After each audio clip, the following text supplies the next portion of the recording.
She found the letter by accident. 47 years of marriage, 32 years of caring for his mother, and this was her reward, a piece of paper that erased her existence.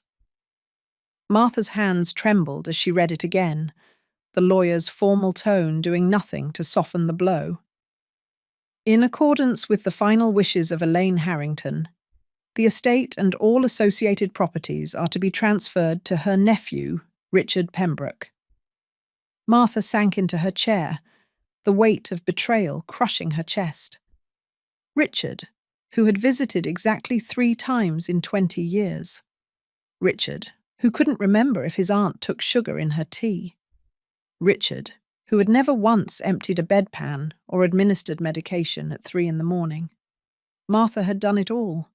Sacrificed her career as a nurse, postponed vacations, rearranged her entire life to care for the woman who had never quite accepted her as a daughter-in-law.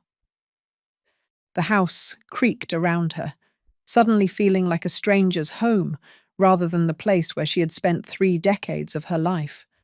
Martha stood up slowly, her 68-year-old joints protesting.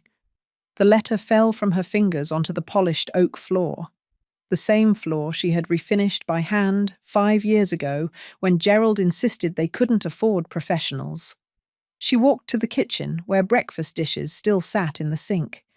Dishes from the last meal she had prepared for her mother-in-law before taking her to the hospital for what would be her final stay. That had been 3 weeks ago. 3 weeks of daily visits, of reading aloud from Elaine's favourite books, of bringing home-cooked meals that hospital staff admired. "You're an angel," they had said. If only they knew what Elaine really thought of her. Martha filled the kettle and set it on the stove, her movements mechanical, her mind racing. The injustice burned like acid in her stomach. She and Gerald had poured their savings into this house, modernizing the ancient plumbing, replacing the roof, making it livable for Elaine's final years. Her own retirement fund had dwindled to almost nothing. At 68, with arthritic hands and a widow's small pension, what was she supposed to do now? Find an apartment? Start over. The kettle's whistle pierced her thoughts, shrill and demanding like Elaine herself had always been. "Martha, my pillows need fluffing. Martha, this tea is too hot." Always critical, never satisfied. And now, the final criticism. Martha wasn't family enough to inherit what she had helped maintain for more than 3 decades. The call came at precisely 10 o'clock, right on schedule. Lawrence Blackwood, Elaine's attorney for 40 years, his voice smoothly professional, as if he weren't delivering a death sentence to her future. "Mrs. Harrington, I was hoping we could meet to discuss the execution of Elaine's will. There are some matters that require your attention regarding vacating the property." Martha's grip tightened on the phone. "How long do I have?" she asked, her voice steadier than she felt. "The will stipulates 30 days from the date of death, which gives you approximately 1 week from today." 1 week. 7 days to dismantle a life. "I understand," she said, though she didn't understand at all. How could Gerald not have known about this? Or had he known and simply never told her? After hanging up, Martha sat at the kitchen table, surrounded by the ghost of her former life. Sunlight spilled across the embroidered tablecloth, a wedding gift from her own mother, now long gone. On the wall hung photos of a life built on shifting sand. Martha and Gerald on their wedding day, Gerald and Elaine at his college graduation, the 3 of them in front of this very house the day they moved in. Not a single photo of Martha's family remained. They had all been relegated to albums in the attic, gradually replaced by Harrington family portraits that Elaine insisted took precedence. How had she not seen it? The slow erasure of herself. 1 photograph, 1 decision, 1 concession at a time. Well, no more. Something hardened within her as she stared at Elaine's imperious face. Martha spent the afternoon taking inventory, moving methodically from room to room with a small notebook. The grandfather clock in the hallway, a Harrington family heirloom, supposedly valuable. The silver service in the dining room, tarnished now, but Martha had polished it monthly for decades. The jewellery in Elaine's bedroom, some pieces dating back 4 generations. All items Martha had maintained, protected, preserved. All items that would now go to Richard, who wouldn't know their history or value. As she worked, a plan began to take shape in her mind. Not revenge. Martha was too practical for something so emotional. No, this would be about justice, about balance, about reclaiming what was rightfully hers without breaking a single law. By evening, she had filled 3 pages with notes. She reached for the phone and dialed a number she hadn't called in years. "Caroline? It's Martha. I need your help." Caroline arrived the next morning, her practical nurse's shoes squeaking on the polished floors. 20 years younger than Martha, she had been a protégée once, before Martha gave up her career to care for Elaine. Now she was the director of nursing at Memorial Hospital. "This is quite a situation," Caroline said, looking over the letter Martha had received. "What exactly do you need from me?" Martha smiled for the first time since finding the letter. "I need witnesses, professional ones, people who can document exactly what I did for Elaine all these years, medical records, care logs, prescription histories, everything." Caroline raised an eyebrow. "Planning to contest the will?" Martha shook her head. "No, that would take too long, and Richard has the legal right according to Lawrence. I'm going to take what's mine in a different way. But first, I need to establish value." Caroline looked confused, but intrigued. "Value of what?"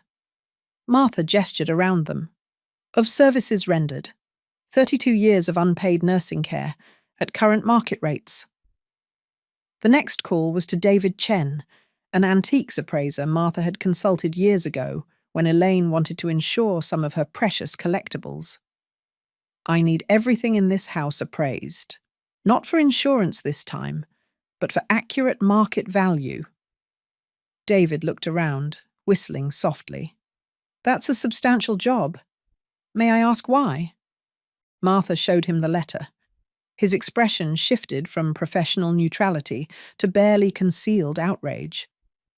"This is unexpected, after everything you've done for this family." Martha appreciated his diplomacy. "Yes, well, unexpected things happen every day. Can you do it?" David nodded firmly. "I'll start immediately, and Martha, I'll be very thorough." By the 3rd day, Martha's dining room table had become command central. Caroline had delivered a thick folder of medical documentation, years of care records, prescription histories, doctor's notes mentioning Martha's exceptional home care. "The doctors were happy to contribute," Caroline reported. "They remember how you transformed this place into a near-professional care facility for Elaine." David had completed his preliminary assessment, the figures making Martha's eyebrows rise. "The Harrington collection is quite valuable," he explained, pointing to several highlighted items. "Particularly these first editions and the Hepplewhite secretary desk. Conservative estimate? Over $300,000. Then came her masterstroke. She called Laurel Jenkins, a friend who had become a paralegal after her own divorce 20 years earlier. "I need to know exactly what I can legally remove from this house," Martha explained. "Items I purchased. Items Gerald and I purchased together, and especially the value of improvements we made to the property." On the 4th day, Lawrence Blackwood called again. "Mrs. Harrington, Richard Pembroke will be arriving tomorrow to survey the property. He's expressed interest in taking possession as soon as possible." Martha's voice remained pleasant, controlled. How fortunate that I'll still be here. I look forward to meeting him." She could almost hear Lawrence's confusion through the phone. He had clearly expected tears, protests, perhaps even begging for more time. "Richard has authorized me to discuss a small stipend to help with your relocation expenses," Lawrence continued, his tone falsely generous. Martha nearly laughed. A stipend, after 32 years of unpaid labor. "That won't be necessary, Lawrence. I have everything I need." When the doorbell rang the next morning, Martha was ready. She wore her best dress, navy blue, with a strand of pearls Gerald had given her on their 30th anniversary. Her hair was neatly styled, her makeup subtle, but perfect. She opened the door to find a man in his 50s, with Elaine's sharp nose and calculating eyes. "Mrs. Harrington, I presume? Richard Pembroke?" He didn't offer his hand. Martha smiled pleasantly, stepping back to allow him entry. "Mr. Pembroke, please come in." Behind him stood Lawrence, looking uncomfortable in the morning heat. "I've prepared tea in the sitting room," she said, leading them through the hallway. Richard's eyes darted around, already assessing his inheritance, mentally calculating values. What he didn't notice was that several key pieces were already missing, not removed from the house, but strategically relocated. The chess game had begun, and Martha had made her opening move. Martha poured tea with steady hands, the delicate china cups clinking softly against their saucers. Richard Pembroke sat across from her, his lanky frame uncomfortable in the antique chair that had been Elaine's favourite. Lawrence Blackwood shuffled papers nervously beside him. "Mrs. Harrington," Richard began, his voice carrying the faint Boston accent that Martha had always found pretentious in Elaine. "I understand this is difficult, but I hope we can make this transition smooth. I've authorized Lawrence to offer you $10,000 to assist with relocation costs." He said it like he was bestowing a great favor, his thin lips curving into what might have been meant as a sympathetic smile. Martha took a deliberate sip of her tea, noting how Richard's eyes kept darting to the grandfather clock in the corner. "That's very generous," Martha replied, setting down her cup. "Before we discuss that, I'd like to show you something." She reached for the folder Caroline had prepared, spreading documents across the polished mahogany coffee table. Another piece Martha had restored herself after Gerald accidentally gouged it with a screwdriver.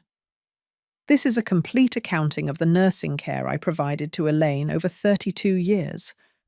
Private nurses with my qualifications currently charge between $35 and $50 per hour, depending on the level of care required." She slid the papers toward Richard, whose expression shifted from condescension to confusion. "Conservative estimate, accounting only for direct care hours, not on-call time. $875,000. Lawrence choked slightly on his tea. Richard's face flushed.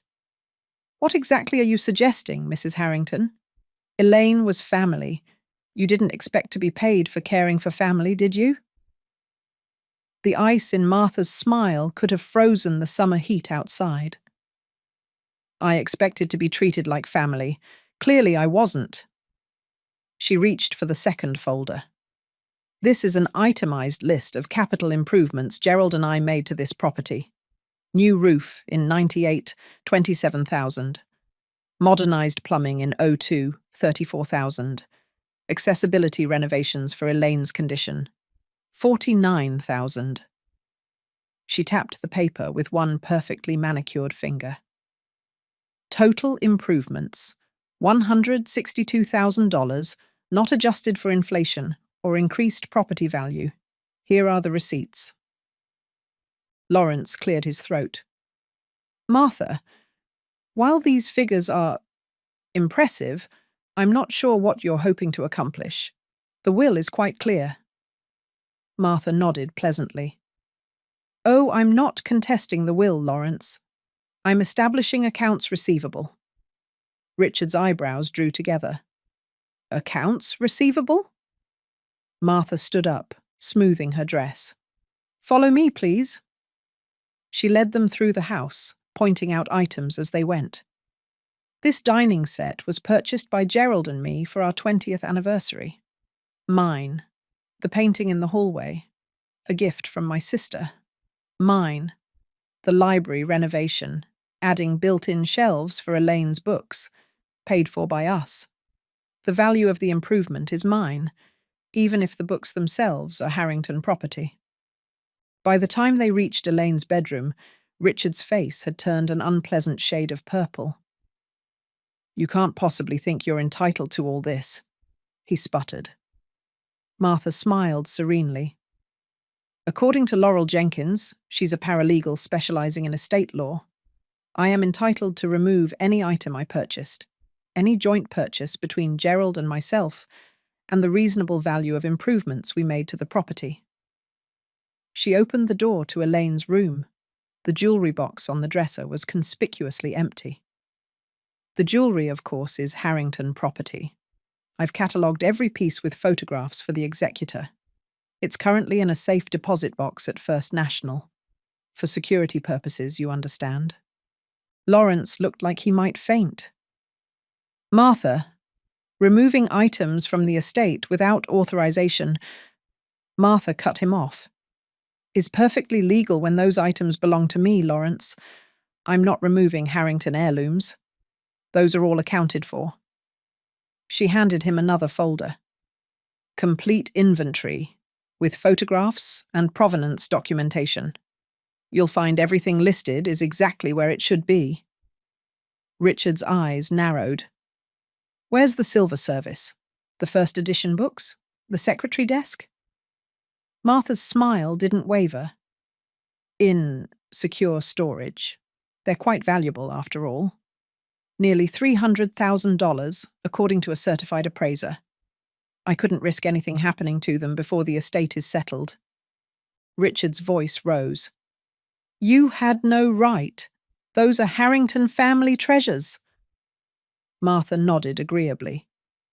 Yes, they are, and they're exactly where they belong.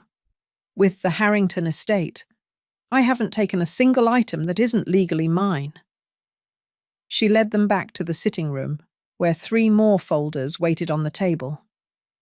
Now let's discuss settlement options. Option 1.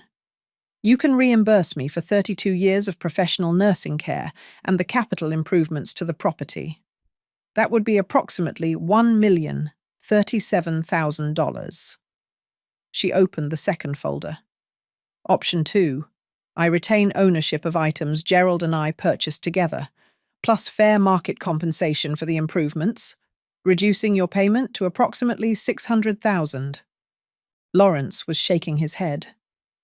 Martha, be reasonable. Richard isn't obligated to pay for services you chose to provide as a family member. Martha's smile turned sharp. Then we have option 3. She opened the final folder. My attorney files a civil claim against the estate for unjust enrichment and quantum meruit. That's the legal principle that people should be paid for services rendered even without a formal contract.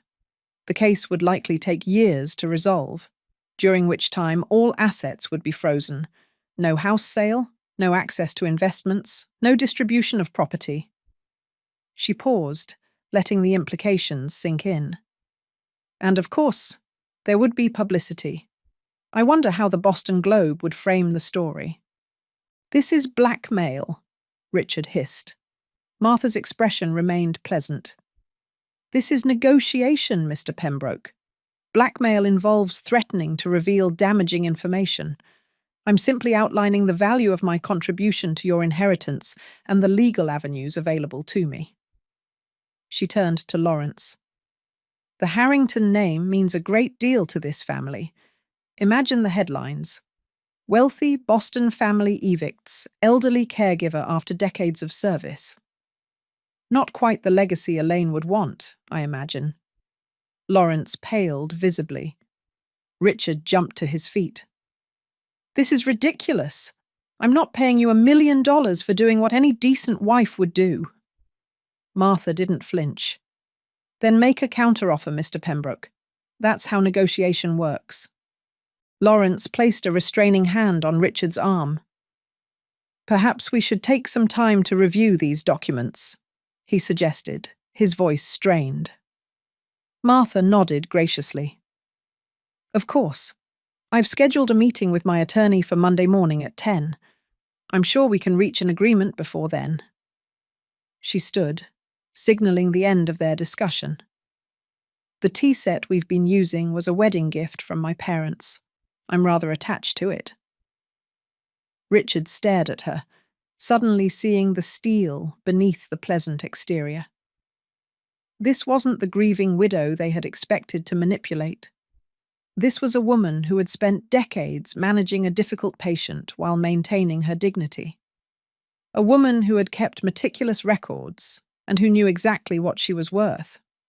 After they left, Martha sat alone in the kitchen, running her fingers over the worn oak table where she had served thousands of meals, bandaged scraped knees, helped with homework, listened to Elaine's endless complaints. She didn't want revenge. She wanted justice, recognition of her years of service and sacrifice. The phone rang at precisely 6 o'clock. Caroline, eager for updates. How did it go? She asked. Martha smiled, feeling lighter than she had in years. Exactly as planned. Richard looked like he might have a stroke when I outlined the financial accounting. Caroline laughed. Good. Did you mention your offer to donate the first editions to the Boston Literary Society in Elaine's name if he cooperates? Martha nodded, though Caroline couldn't see her. Phase 2 begins tomorrow. The Harringtons are about to learn that erasing someone's existence comes with a price. By Sunday evening, Martha had received 3 calls from Lawrence, each more conciliatory than the last. Richard has authorized me to offer $150,000, the final message stated. Please call to discuss. Martha deleted the voicemail without returning the call. The silver service gleamed on her dining room table, freshly polished. She hadn't stolen it, merely relocated it from the dusty corner of the attic where Elaine had banished it years ago after deciding it was too old-fashioned. The Harrington family crest was engraved on each piece, a legacy Richard coveted but hadn't earned. Martha ran her finger over the delicate pattern. Tomorrow, she would counteroffer, $300,000 plus lifetime occupancy rights to the garden cottage on the property. Not the full value of her services, but enough to secure her future and acknowledge her contribution. Monday morning arrived with golden autumn sunshine streaming through the windows. Martha dressed carefully in a sage green suit she had bought years ago for Gerald's retirement party but had never worn. Elaine had taken ill that day, requiring Martha's attention, another sacrifice in a lifetime of them. She pinned her mother's cameo brooch to her lapel, something old, something hers. The doorbell rang precisely at 9. Not Lawrence this time, but Richard alone, his expression guarded but no longer hostile. Mrs. Harrington, he began, then corrected himself. Martha, I believe I may have underestimated your contribution to my aunt's care. Martha gestured him in, hiding her surprise. This wasn't the confrontation she had expected. Perhaps Richard Pembroke was smarter than she had given him credit for. Or perhaps the Harrington family attorney had explained exactly how precarious their position was. Either way, the chess game was advancing to its next phase, and Martha was still controlling the board. Martha gestured for Richard to take a seat, noting how different he looked without Lawrence's buffer between them. His tailored suit couldn't hide the tension in his shoulders, and for the first time, Martha saw flashes of uncertainty in his eyes. I've reviewed your documentation, he began, placing his briefcase on the coffee table. Lawrence suggested I might be hasty in my initial response. Martha's expression remained neutral as she poured coffee into Gerald's favourite cups, bone china with hand-painted violets that they'd purchased on their 25th anniversary trip to England. She handed Richard a cup, taking satisfaction in how his eyes followed the delicate craftsmanship. "Those are lovely," he commented, clearly trying to establish rapport. Gerald's taste was always impeccable. Martha's smile didn't reach her eyes. "Actually, I selected these. Gerald preferred more modern designs." Richard cleared his throat, clearly thrown off script. "Yes, well, I've come with an offer." He withdrew a document from his briefcase. $200,000 as recognition of your care for Aunt Elaine. Plus, you may keep any items that were gifts specifically to you. We'll need documentation, of course. Martha took the paper without looking at it, setting it aside. "That's less than a quarter of the fair market value of my services, Mr. Pembroke, not counting the property improvements." Richard's expression hardened. "You can't seriously expect the full amount. There was no contract, no agreement. You were family." Martha leaned forward. "Yes, I was family when it meant sacrifice, but not family enough for inheritance." Interesting distinction. Richard shifted uncomfortably. "I've also brought something else." He pulled out a thin folder. "Aunt Elaine's diary. Lawrence didn't know she kept one." Martha's heart skipped. In 32 years, she'd never seen Elaine write in a diary.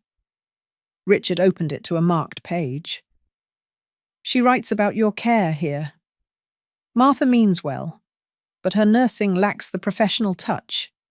Yesterday, she forgot my afternoon medication until dinner." He looked up, triumphant. "Not exactly the perfect caregiver your records suggest." Martha's hands remained steady as she took a sip of coffee. "May I see that?" Richard hesitated before handing it over. Martha studied the handwriting, then smiled. "This isn't Elaine's handwriting. Her distinctive R is missing, and she never looped her G this way." The colour drained from Richard's face. Martha continued, her voice dangerously calm. "I have 32 years of Elaine's prescription records, signed by her doctors, documenting my medication administration. I also have letters from her physicians praising my exceptional attention to detail." She handed back the diary. "Nice try, Mr. Pembroke, but forgery is a serious offence. Shall we return to honest negotiation, or would you prefer I call my attorney now?" Richard quickly tucked the diary away, his bluff called.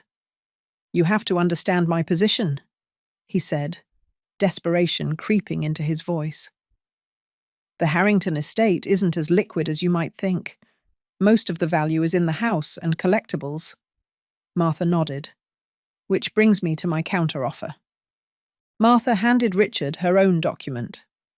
$300,000, payable in installments if necessary, plus lifetime occupancy rights to the garden cottage on the eastern edge of the property. I maintain the cottage at my expense. You retain ownership of the main house and grounds." Richard stared at the paper. "The cottage? But that's part of the estate." Martha smiled. "Yes, the servants' quarters. How fitting." The barb hit its mark. Richard flinched. "The cottage needs extensive renovation," he countered weakly. Martha's response was immediate. "Which I'll handle, as I've handled everything else in this house for 3 decades. The cottage gives me a home, you get the main house without a lengthy legal battle, and the Harrington name remains untarnished by scandal. Everyone wins." Richard studied her, reassessing. "You've thought this through." Martha's laugh was genuine. "I've had 32 years of caring for a difficult woman while being treated like an afterthought. Thinking things through became a survival skill." She stood, walking to the antique secretary desk in the corner, a Harrington heirloom she'd rescued from water damage in the basement 15 years ago. She ran her hand over its polished surface. "Did you know Elaine wanted to sell this? Said it was outdated. I spent 6 months restoring it by hand. Now it's worth $40,000. She turned back to Richard. "Everything valuable in this house exists because I preserved it, including Elaine's dignified final years." Something shifted in Richard's expression, not quite respect, but recognition. 300,000 is still steep. Martha shrugged. "Less than a third of what I'm legally entitled to claim, and significantly less than what you'll spend fighting me in court while the estate remains frozen." She paused, letting that sink in. "I'm also willing to personally oversee the documentation and transfer of all Harrington heirlooms to ensure nothing is misplaced during the transition. My memory for the collection is quite detailed. I know which paintings hung where in 1987, which silver pieces belong to which sets, which books are first editions versus reprints. Information any estate assessor would find invaluable." Richard studied her, finally understanding the full scope of her leverage. "You mentioned donating some items to the Boston Literary Society?" Richard asked, revealing he'd spoken with Lawrence. Martha nodded. "The first editions of Dickens and Austen. Elaine never read them, but they'd make an impressive named collection. The Elaine Harrington Literary Collection has a certain ring to it. Excellent publicity for the family." She watched Richard calculate the tax benefits, the social capital, the preservation of appearances. "The cottage would need proper legal documentation," he said slowly. "A life estate arrangement?" Martha smiled, knowing she'd won. "My attorney has already drawn up the paperwork. We can meet with Lawrence tomorrow to finalize everything." Richard extended his hand. "We have an agreement in principle, pending review by our respective counsel." After Richard left, Martha called Caroline. "It worked," she said simply. Caroline's delight bubbled through the phone. "The cottage too?" Martha confirmed. "Everything. He even threw in the garden maintenance for the first year." Caroline laughed. "Aunt Elaine would be spinning in her grave." Martha glanced at the photograph of Elaine on the mantel, her imperious expression forever frozen in time. Perhaps, but Gerald would be proud. After hanging up, Martha walked through the house, touching each familiar surface. The home she'd poured her life into wouldn't be hers, but she'd secured her future and her dignity. The garden cottage had been her secret dream for years. Small, manageable, with southern exposure perfect for the greenhouse she'd always wanted. That evening, Martha began packing, not with the frantic energy of someone being evicted, but with the purposeful satisfaction of someone moving forward. She sorted through decades of accumulated possessions, separating her life from the Harrington legacy. Into one box went Gerald's love letters, safely preserved through years of marriage. Into another, the hand-woven blanket her mother had made before arthritis claimed her dexterity. Martha worked methodically, reclaiming pieces of herself that had been subsumed by the Harrington household. When she reached the hidden compartment in her jewelry box, she smiled at the contents. Her nursing credentials, never surrendered, despite Elaine's insistence that working would reflect poorly on the family. By midnight, Martha had filled 12 boxes with her true inheritance, not silver or antiques, but evidence of a life lived with compassion and quiet strength. She carried the final box to her car, using her key to unlock it. The key Richard didn't know existed, to the car registered solely in her name, purchased with money she'd secretly saved from selling homemade preserves at the farmer's market each summer. Small acts of independence that had sustained her through years of Elaine's subtle tyranny. Tomorrow, the lawyers would formalize their agreement. Richard would get his inheritance, minus the fair compensation for Martha's years of service. And Martha would begin her new life in the garden cottage, surrounded by items that were truly hers, finally free from obligation disguised as family. When Lawrence called the next morning, his voice contained a new note of respect. "Richard has agreed to all terms, with one addition. He's requested that you serve as consultant during the estate inventory. He's offering an additional $15,000 for your expertise." Martha smiled, appreciating the irony. After decades of being treated as invisible, her knowledge had suddenly become valuable. "I'd be happy to assist," she replied. "For $20,000. Lawrence's chuckle surprised her. "You drive a hard bargain, Martha. I'll tell him you've agreed." As she hung up, Martha looked out at the garden cottage. Soon it would be her home, not because the Harringtons had generously provided for her, but because she had claimed what she had earned. The inheritance switch was complete. The garden cottage stood at the far edge of the Harrington estate, nearly hidden behind decades of neglect. Ivy claimed the north wall, and the slate roof had seen better days, but Martha saw beyond its current state to what it could become. As she unlocked the weathered door, warm October sunlight streamed through dusty windows, illuminating the two-room structure that would soon be her home. The main room, with its large stone fireplace, still held vestiges of its former purpose, a gardener's quarters from the early 1900s, later converted to a rarely used guest house. The small kitchenette needed updating, and the bathroom was little more than a closet with ancient fixtures, but the bones were solid. Martha ran her hand along the exposed wooden beams, feeling the grain beneath her fingertips. For the first time in 32 years, she was planning renovations for herself, not for Elaine's comfort or to maintain Harrington appearances. The legal paperwork had been finalized yesterday. $320,000 in compensation, the extra $20,000 for her consulting services on the estate inventory, plus lifetime occupancy rights to the cottage and surrounding garden. Richard had been surprisingly agreeable once he understood the alternative. Years of costly litigation and public scrutiny. Lawrence had seemed almost proud of Martha's negotiating skills, admitting privately after the signing that Elaine never appreciated what she had in you. Martha had simply smiled, knowing that understanding came too late to matter. Now, standing in what would become her living room, Martha opened her notebook and began sketching floor plans. The eastern wall would become floor-to-ceiling bookshelves for her long-neglected collection.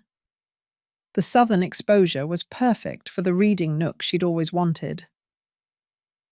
Caroline arrived just after noon, carrying lunch and boundless enthusiasm. "It's perfect," she exclaimed, turning in a slow circle to take in the cottage's potential. "Rustic, but charming, and all that natural light." Martha smiled at her friend's excitement. "It needs work," she admitted, "but less than you might think. The foundation is solid, and the plumbing was updated in the 90s when Elaine briefly considered making it a rental property." Caroline set their lunch on the windowsill. The cottage was still unfurnished, and pulled a small package from her bag. "Housewarming gift," she announced. "First of many." Martha unwrapped it to find a small brass plaque. "Martha's Haven, Est, 2025. Her fingers traced the engraved letters as emotion caught in her throat. "You've always taken care of everyone else," Caroline said softly. "It's time this space was truly yours." Martha nodded, unable to speak for a moment. The simple gift represented everything she'd fought for. Recognition, independence, a place that couldn't be taken away. "The contractor comes tomorrow," she finally said, composing herself. 6 weeks of renovation, and I can move in before Christmas."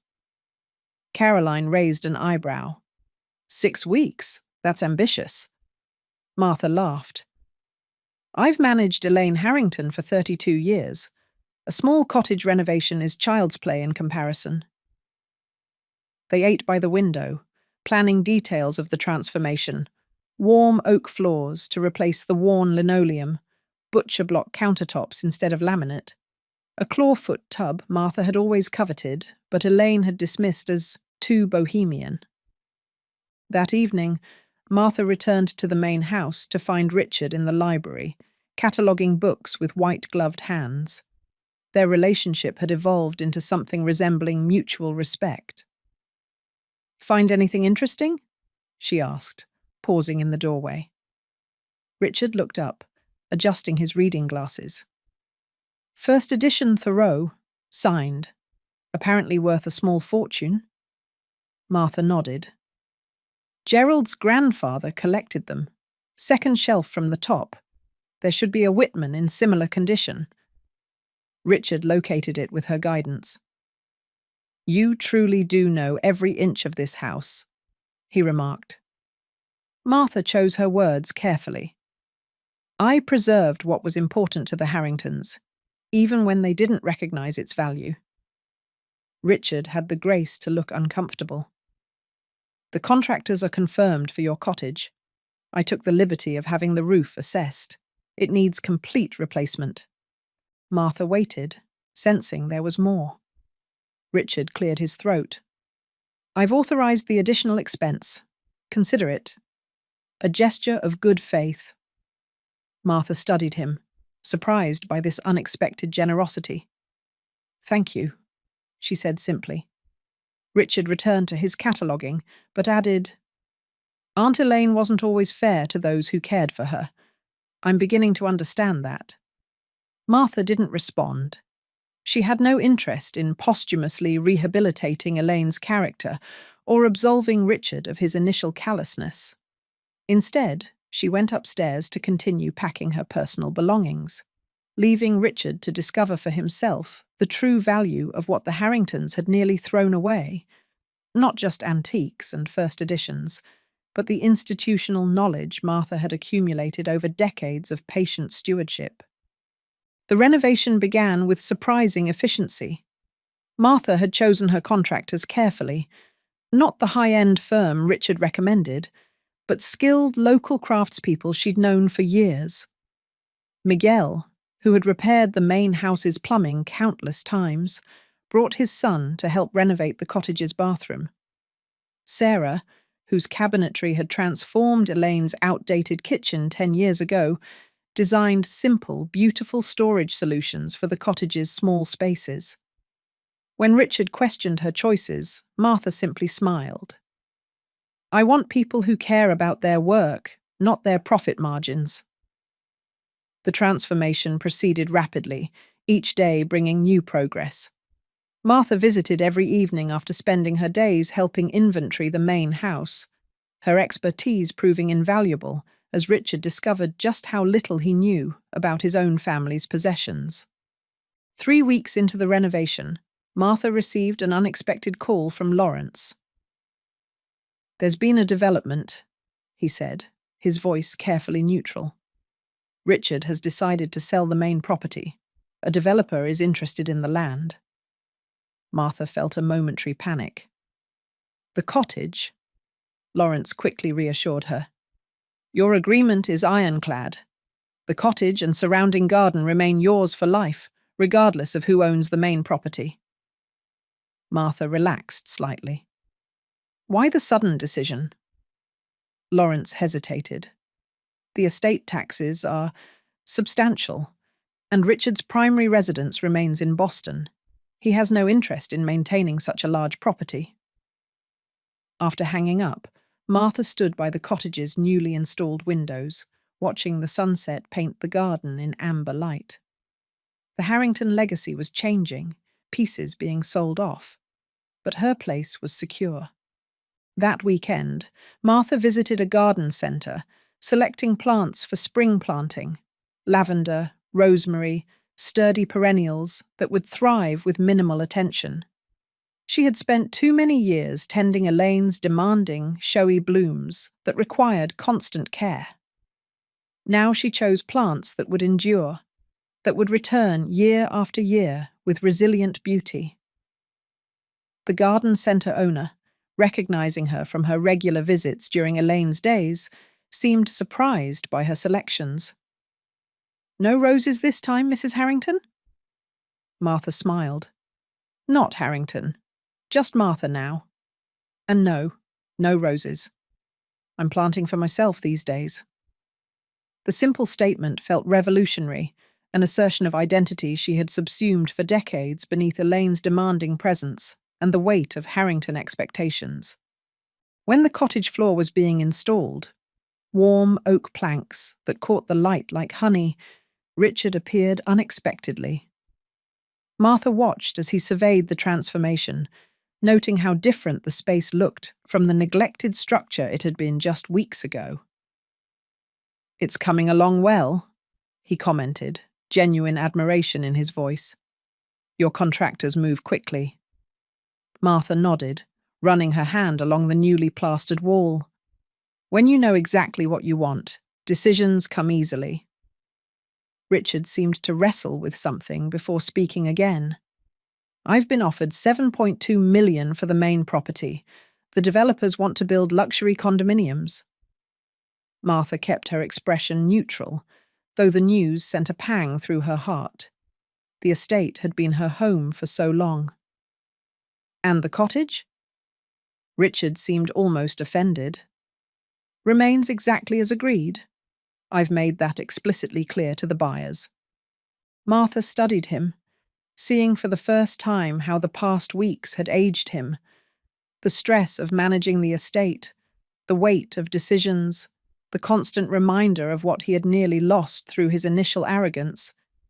It had taken its toll. $7 million is a good offer," she said finally. Richard sighed.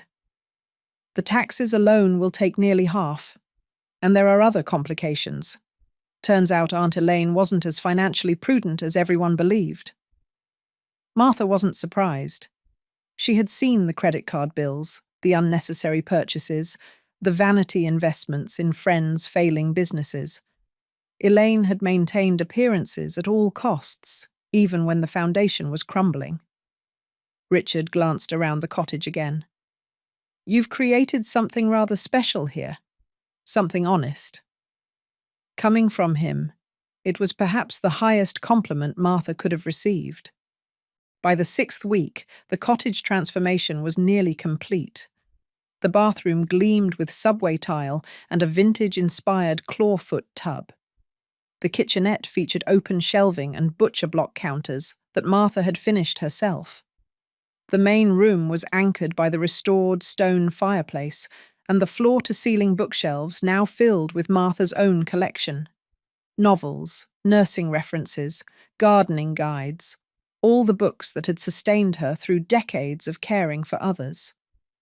Caroline helped her move the final pieces of furniture, a comfortable reading chair positioned perfectly by the south-facing windows, a small dining table handcrafted by a local woodworker, a bed with a quilt Martha's grandmother had made. Nothing grand, nothing ostentatious, but everything purposeful and truly hers. On moving day, Martha took one final walk through the main house, empty now of her presence, but still filled with Harrington history that would soon be dismantled by developers. In the kitchen, where she had prepared countless meals, in the sitting room, where Elaine had held court, in the bedroom, where Martha had provided end-of-life care with professional dignity despite personal dismissal. In each space, Martha silently released her claim. Not with bitterness, but with the quiet satisfaction of someone who had fought for and won her true value. Richard met her at the front door as she prepared to leave for the last time. "The estate sale is next week," he said. "Is there anything else you'd like before the public arrives?" Martha shook her head. "I have everything I need," she answered truthfully. And for the first time in 32 years, it wasn't a sacrifice, but a choice. The cottage glowed with warmth as Martha hung the brass plaque beside her front door. Martha's Haven, Est, 2025. Winter had arrived early, dusting the garden with frost that sparkled in the December sunlight. Inside, a fire crackled in the stone hearth, casting dancing shadows across her new home. 6 weeks of renovation had transformed the neglected outbuilding into a sanctuary that reflected Martha's true self, understated, practical, yet beautiful in its authenticity. The bookshelves stood filled with volumes she'd collected over decades, but never had space to display in the main house. Her grandmother's quilt brightened the bed, and the reading nook caught perfect afternoon light. For the first time in 32 years, Martha woke each morning to spaces that nourished rather than depleted her. Outside her windows, the landscape was changing rapidly. The main house stood empty now, its contents dispersed through the estate sale that had drawn collectors from 3 states. The developers had begun preliminary work, marking boundaries and conducting surveys. Soon, the stately home where Martha had spent over 3 decades would be demolished, replaced by luxury condominiums with water views. Only Martha's cottage and the surrounding half-acre garden remained untouched, protected by the legal agreement that Richard had honoured meticulously. In fact, he had expanded the protected area slightly to include the ancient oak tree that shaded the cottage's western side. "For privacy," he'd explained. "The new buildings will be less visible behind mature trees." Martha suspected it was more than that, a final acknowledgement of the debt he could never fully repay. The first Christmas in her cottage, Martha hosted a small gathering. Caroline, David Chen, who had appraised the Harrington collection, Laurel, who had provided legal guidance, Miguel and his family, who had renovated her bathroom. People who had helped her claim her value, who had seen her when the Harringtons had rendered her invisible. The cottage filled with laughter and genuine warmth as they admired the transformation. "To Martha," Caroline toasted, raising her glass, "who taught us all that it's never too late to reclaim your worth." They dined at Martha's small table, extended with borrowed chairs and improvised seating. No Harrington china or silver service, just honest food shared among friends who valued Martha for herself, not for what she could provide them. Spring brought her garden alive with the perennials she had carefully selected: lavender and thyme bordering stone paths, native wildflowers attracting butterflies, vegetables in raised beds she could tend without straining her back. Each plant chosen for resilience and beauty rather than status or show. The construction on the main property continued. Foundation work giving way to framing as luxury condominiums rose where the Harrington estate had once stood. Martha watched the transformation from her garden, feeling occasional pangs of nostalgia but no regret. The past was being physically dismantled before her eyes, making space for something new. Just as she had dismantled her own past identity, the silent caregiver, the invisible support system, to create a life measured by her own standards. In April, a letter arrived bearing the Boston Literary Society's letterhead. Formal thanks for the donation of the Harrington First Editions, now housed in a special collection bearing Elaine's name. Accompanying the letter was an invitation to the collection's dedication ceremony. Martha smiled at the irony. She had preserved those books for decades, protecting them from Elaine's occasional impulses to sell them during financial downturns. Now they would be permanently associated with a woman who had barely read them, while Martha, who had lovingly maintained them, would remain unacknowledged. She set the invitation aside, neither accepting nor declining, focusing instead on the garden that was blooming under her attentive care. That same week, Martha received an unexpected visitor. The construction foreman knocked on her door, apologetic but determined. "Mrs. Harrington," he began, then corrected himself at Martha's expression. "Sorry, Ms. Webster. We've uncovered something during excavation that you might want to see." Curious, Martha followed him to where digging had exposed a small metal box. "It has initials on it," the foreman explained. "G.H. and M.W." Martha's breath caught. Gerald Harrington and Martha Webster, their initials from before their marriage. The time capsule they had buried when they moved in, filled with hopes for their future. Martha had forgotten its existence, buried not just underground, but beneath years of Elaine's dominance. Back in her cottage, Martha carefully opened the tarnished box. Inside lay perfectly preserved mementos: cinema ticket stubs from their first date, a pressed flower from Martha's wedding bouquet, a handwritten letter from Gerald to his future self, and a small velvet pouch containing a ring Martha had never seen. She unfolded the note tucked inside, recognizing Gerald's handwriting. "For our 25th anniversary, to replace the modest ring I could only afford when we married, hidden here so Mother won't disapprove of the expense." Martha's eyes filled with tears. Their 25th anniversary had passed with Gerald at a business conference Elaine had insisted he attend.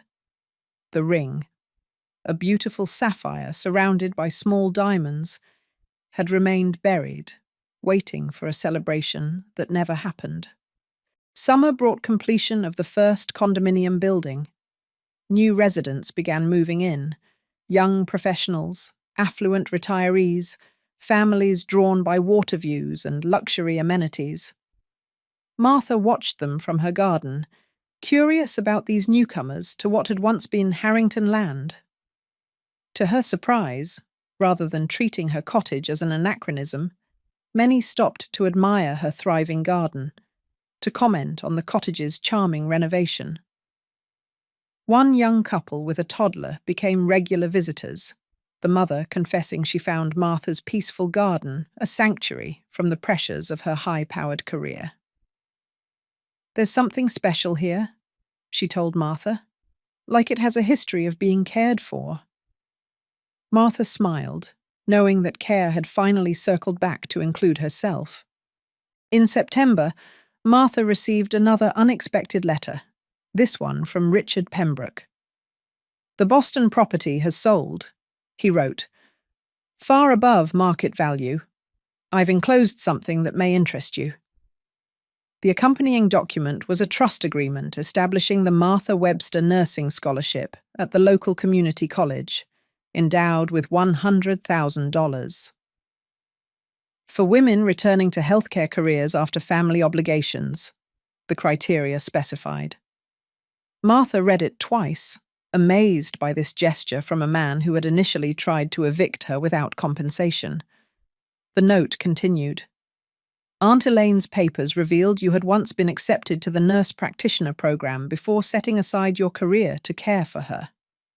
That autumn, Martha made a decision that surprised even herself.